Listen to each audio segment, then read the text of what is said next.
What's going on, guys, and welcome back to my YouTube channel. We are in my new house, so come on in. My first fitness vlog since I guess a while. So my last one was a little bit of a fun one, and I've been doing a few travel ones. Yeah, pretty much since coming back from holiday, I got back into a really good routine, and I've been in a building phase. So I am at my all-time high weight lately. I haven't even actually been super consistent with weighing myself. I just kind of know where I lie and a little bracket. So I'm trying to stay within 49.5 to 50 kilos is where I'm currently sitting. So about 8 kilos above my last stage weight. And I will probably start cutting in maybe 3 to 4 weeks. I've really been enjoying my current growth phase. It's been a little bit easier as well, and I haven't really been able to take it super seriously as I like, just because there was so much going on with all the moving and stuff. So sometimes I still felt a little bit under in terms of the number of meals I want to get in. I'm still aiming to get 5 meals in. Probably in the next vlog I'll do a full day of eating or something like that. Most of the times I try to get 4 solid meals in with protein. I hit my protein every day. Sometimes my carbs and fats will vary a little bit, but right now we're doing a little bit of a higher fat and mainly animal fat. So I've been eating a lot of grass-fed Scotch fillet steak and salmon. So those two are my current proteins, and of course eggs. So this morning I already had my breakfast. I had some eggs and sourdough as per usual, and now we're gonna be taking my little pre-workout cocktail before we go train, and we'll be training Delt today. So for pre-workout, I'm trying a new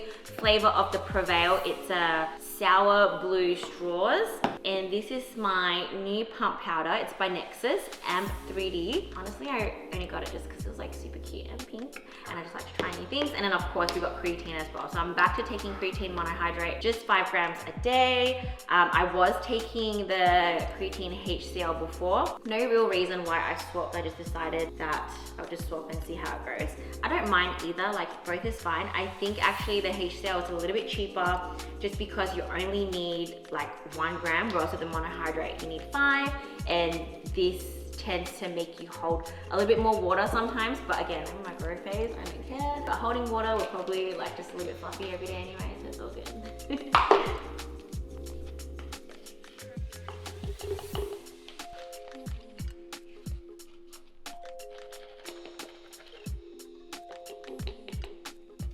As you guys know, all these products are available from Massive Joe's. If you do purchase from them, please use my code thenicoletan. You'll get a free gift with purchase.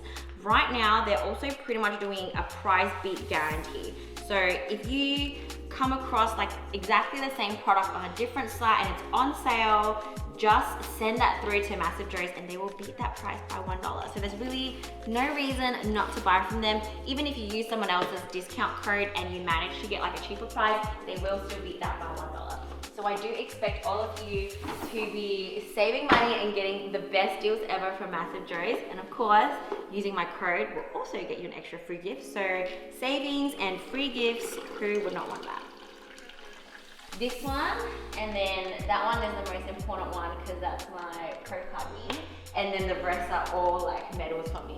And then Jeremy, because he started winning earlier on in the days where they used to give out trophies for all the different first, second, third, and then this is his overall one. So yeah, this is my Jeremy, but it's alright, I got the one that counts.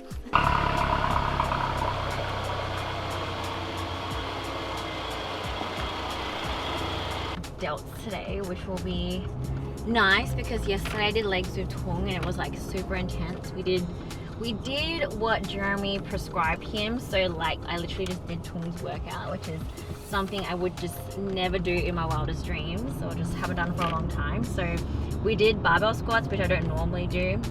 In case you guys didn't know, I used to love barbell squatting back in the day when I used to powerlift and stuff like that. I haven't squatted for the longest time, as I said, so knowing me, and because Tung went really hard as well, I could never back down, so we worked up to 2 top sets of 70 kilos. Well, obviously Tung went heavy. I did 2 top sets of 70 kilos for 10 reps, and that was only the beginning of the workout, so I was totally wrecked for the rest. We just continued off with leg press, which obviously was intense, and then barbell RDL straight after. I usually never even do quad and hamstring in the same day, So that was pretty crazy for me. And then I finished off with some leg extensions and I was just like cooked. Today my legs are just so dead.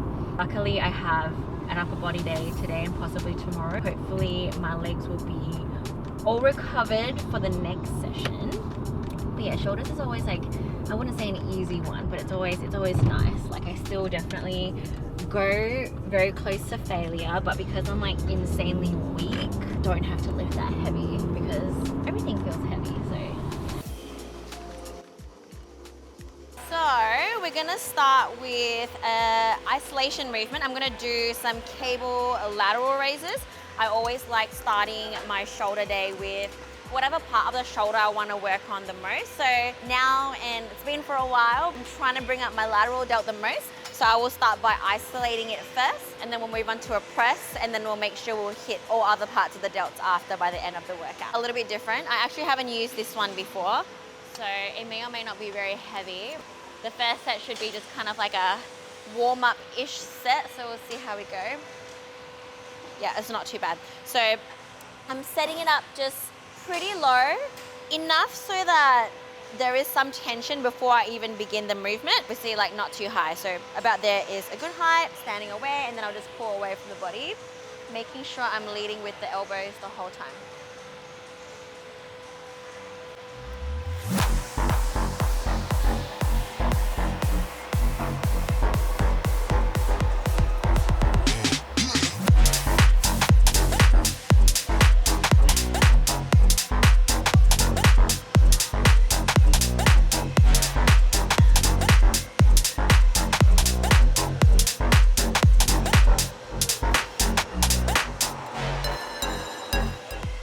A good tip for lateral raises, especially if you're not very strong like me, is that it's okay to fail. So you want to always focus on pulling the weight away from your body. And if it gets too heavy and you can only get it halfway, that's good enough. It's better than you jerking it upwards. So never force the weight upwards. Just try to bring it as far away from you as possible. And if as far away as possible is not the full range of motion, then you just gotta let yourself like slowly fail and let your muscle hit true failure that way, rather than using your traps and other parts of your bodies to jerk the weight up.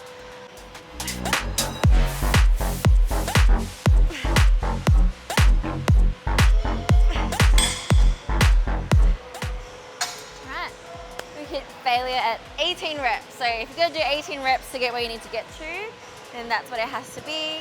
Whenever something feels a little bit lighter, I just make sure like I hold a little bit longer, I'll go a little bit slower, and it just insanely makes it like so much heavier on the same weight.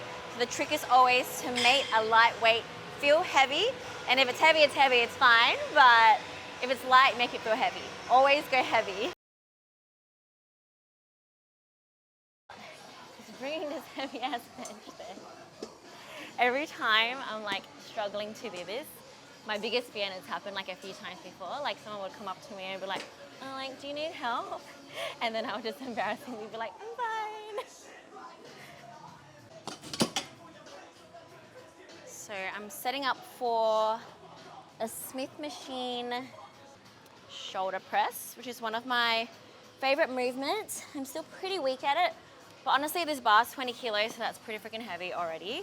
So I may just look very weak with a little bit of a slight incline. As you can see, my Smith machine is also on a little bit of an incline. If you have an incline Smith machine, which means it's not perfectly straight up and down, make sure that when you're pressing, you're like facing so that at the very top, the Smith machine goes behind you and not forwards away from you, because that's not good for your shoulder. You want to always be pressing up, like up there, or like backwards behind you rather than like forwards, especially in like a Smith machine kind of a situation.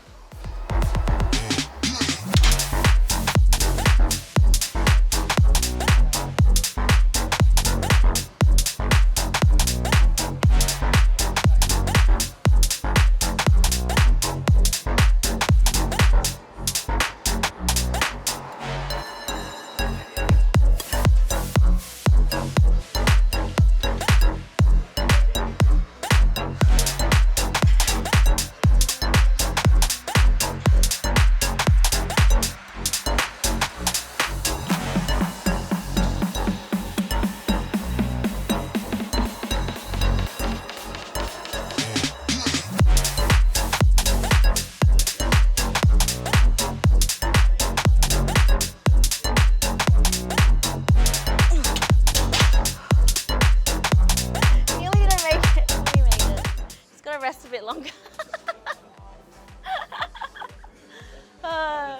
It's just like, I'm like, better not fail on camera. A little bit better on that one, but I know my depth was not as good on the very last rep. So that's the thing with like training, you always want to make every single rep exactly the same and perfect. But again, when you're going that close to failure, I could either stop at 7 perfect reps or like pump out the 8th one that's like a little bit subpar. So just make sure you try and get as many perfect reps as you can. And then if you have to push out one that's like a bit subpar, that's fine.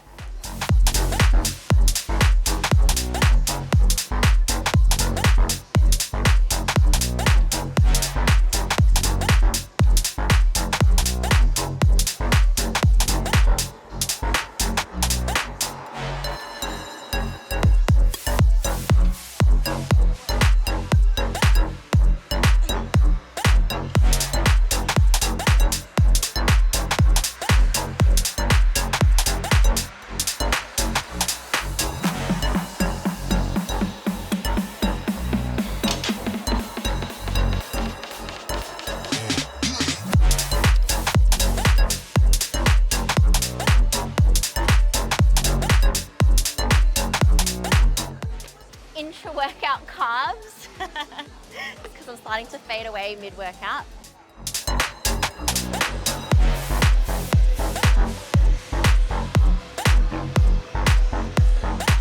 Alright, next we're gonna go back to doing more lateral raises. So instead of the cables, I'm going to be using dumbbells. So dumbbells just kind of hit a little bit differently. I also like to go heavy on the dumbbells and I allow myself a little bit of momentum. Of course, still making sure I lead with the elbows, even with the momentum, making sure, again, I don't use too much traps. And I don't like to call it like a jerk motion. You just kind of want to have like a light swing or a sweep. So think about if you want to go heavy and you do want to use a little bit of momentum to help you, think about a sweeping out kind of motion with your arms. Again, rather than trying to throw the dumbbells up. Never throw, never jerk, just a sweep or a light swing.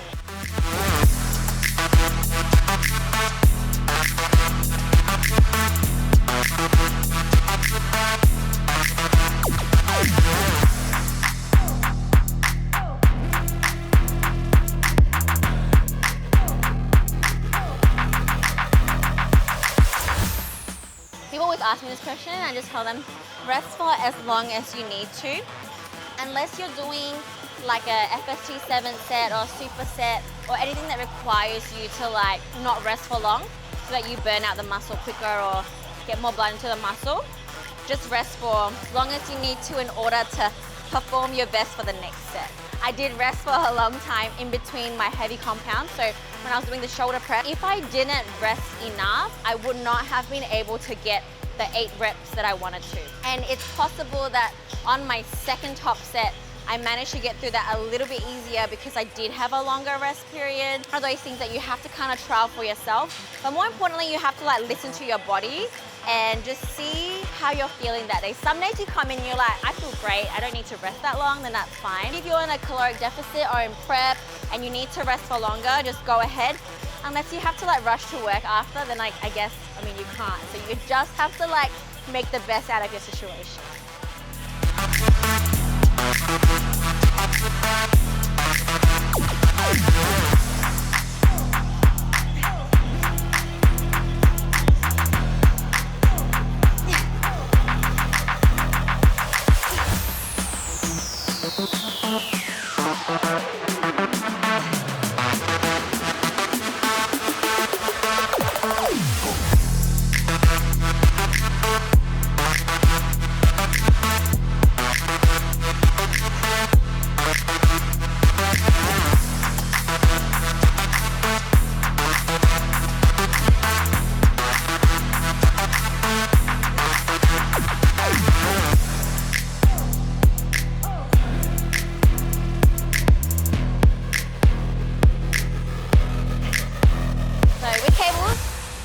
Pretty heavy, so especially like if you are female, it's very normal that we can only do one plate, and there is no room to go any lighter. So sometimes cable exercises may not really work for some people who are like more beginner. If you are someone that's just starting out and you find the cables too heavy, or sometimes certain gyms, their cables are just much heavier than other gyms as well. So don't judge yourself if you're unable to do a lot of like, especially single arm delt movements on the cable. The cables are very heavy and they're different in like every single gym. If you are in a gym that has multiple cables, you can play around with older cables to find like which one is the lightest. I know for a fact this one is not the lightest one in my gym. The lighter ones are usually taken. So it just depends. Otherwise, dumbbells are perfectly fine as well. You can definitely do exactly that same movement that I did with the dumbbell. It's obviously gonna have a different kind of leverage. The thing with the cable is you get like a constant tension the whole way through. It's heavy all the way. Whereas with a dumbbell, it's like the hardest at the very top and it gets easier at the end. It's totally fine to do a dumbbell variation if you want to do this exercise.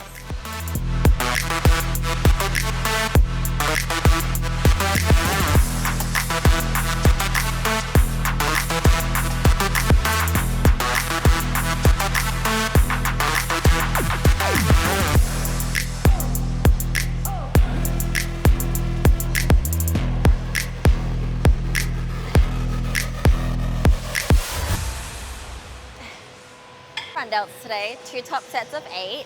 That's enough because a lot of the times when you're pressing, you use majority like front delt. Train chest as well on a different day. Your front delts will also be activated, so you don't have to like overly do too much front delt exercises. Now we're gonna move on to rear delts. So rear delts are most people's weaknesses. It is one of my favorite like muscles to train. We're gonna start off with cable bent over rear delt raise. Again, the cables are heavy, so you can do the same thing with the dumbbell. I just like to do it with cables, and if you can find a light enough cable, this would be a really good variation as well.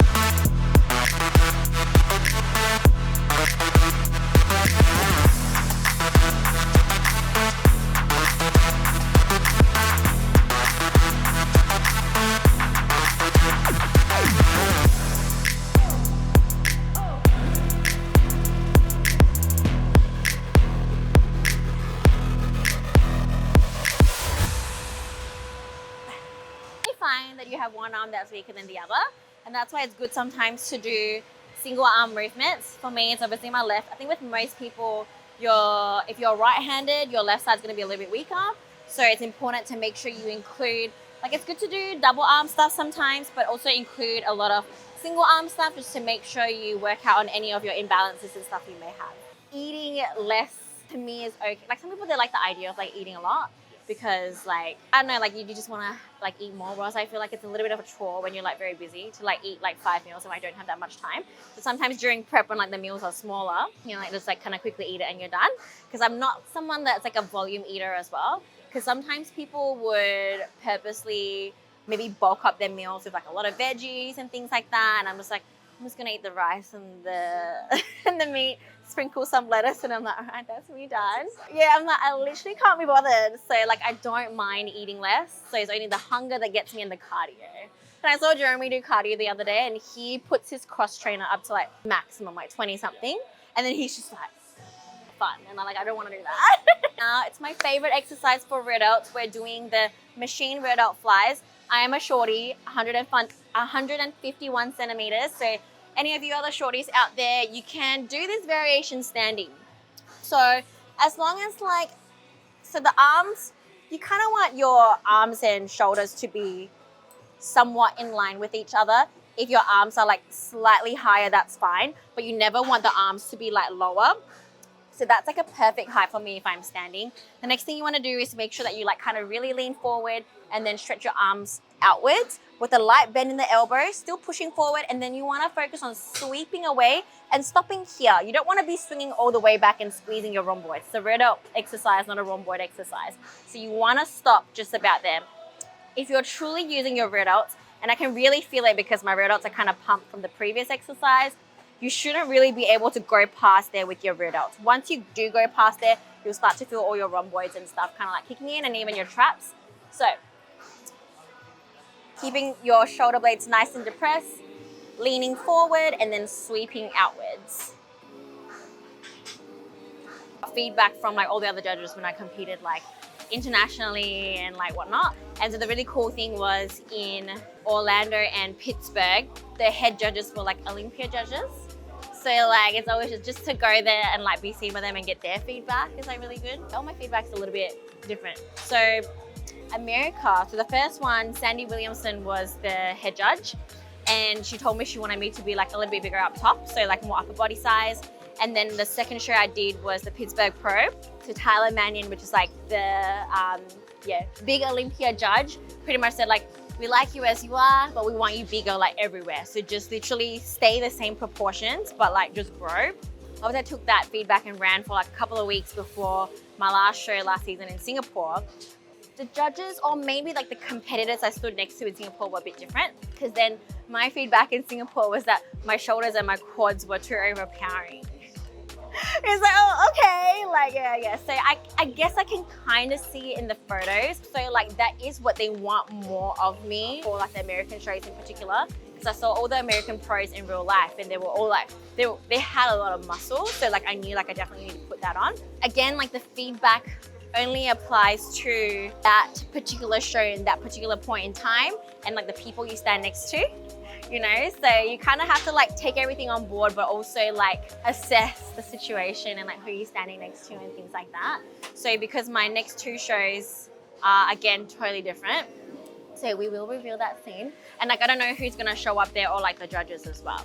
So it's gonna be like kind of going into it with like a open book kind of thing. But I think for me in general, it's just like get bigger would be the thing. Like even though my shoulders and quads were too overpowering, I'm not gonna stop growing them. Instead, what I wanted to do this time was bring my arms up so that my delts would still stay the same size, but they won't look overpowering because my arms would be like up to par with it, and my back as well. So if my arms and back were brought up a little bit, then like the shoulders they'll still be the same size, but they wouldn't look like too much or anything.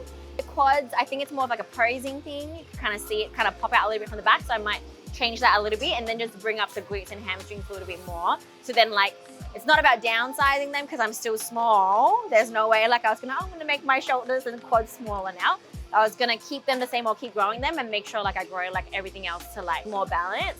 Because I think I was like very, very, very balanced at like the Australian show, but I was definitely like outsized. So maybe I always think about that. I'm like, what if I looked exactly as I did in the Australian show in Singapore? Would that have made a difference? Like, would that be more the look that they were looking for?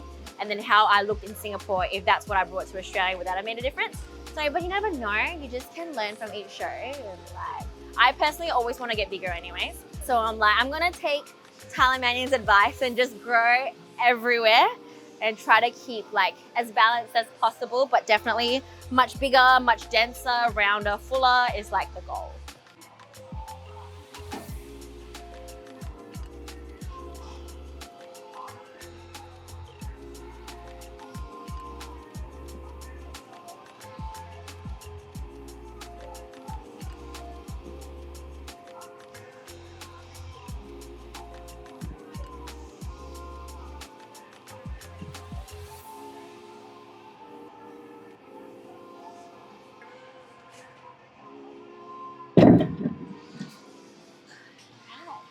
And we're done for today. So we're all done with today's workout. It was a really good solid workout. I probably only have, like I said, probably 2 or 3 more weeks being in a caloric surplus before I start my cut. So I just wanted to update you guys on a rough timeline. I don't think I'm gonna tell you exactly which show I'm gonna do, but I will tell you when I'll be competing. My first show will be about 29 weeks away. So the reason why I'm gonna start my cut a little bit earlier is because, well, firstly, I put on a little weight. And secondly, is because I will not be doing a proper prep yet despite my cut, because I will be having my wedding in June, and then I also have my cousin's wedding end of June, and then only after that, when I come back in July, is when I will go full on prep mode. So by the time I come back in July, I'll be about 15 weeks out. So that'll be a pretty solid amount of time to be super strict. So I will be competing in October in 2 shows at the moment that I'm thinking of, and maybe 1 more in November. So I'm undecided on that. I always like to think that I want to do as many shows as possible. They're all gonna be shows that I haven't done before. I am not familiar with, well, firstly, like the judging panel, who I'm gonna be standing next to, and a lot of the times also like one of the places actually I've competed at before.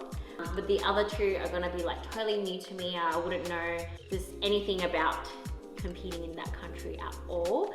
So that'll be really exciting. But that's the best thing about being a pro, is going through all these experiences, being able to like travel and like see how it's like prepping in different countries.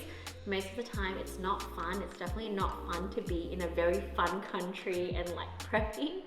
It's pretty tough. It's still an experience, and you know, like trying to find, you know, the local gyms in that area, or getting your steps done in like a new country. You know, as you guys know, if you followed me, like I was literally peak week in Universal Studios in Orlando. So, you know, that was an experience. Obviously, I couldn't eat anything. I brought my thermos with me. It was still something that I'm very grateful to be able to say that it's part of like my career, that I get to do that as a pro, compete overseas. Obviously, it does cost a lot of money to travel. I love traveling anyway, and I wouldn't have it any other way. So I'm really excited about that. We're still undecided about November. Again, like I said, it's a big cost when it comes to travel, and the November show will be quite far away distance-wise as compared to my October shows. And also, I have a big, amazing holiday plan in December. So I will be going to Japan in December, so I am looking forward to that. So I'll just have to see how the rest of the year goes. We will be traveling a lot. So next stop will be Sydney. So hopefully we'll have a bunch of Sydney travel vlogs coming soon.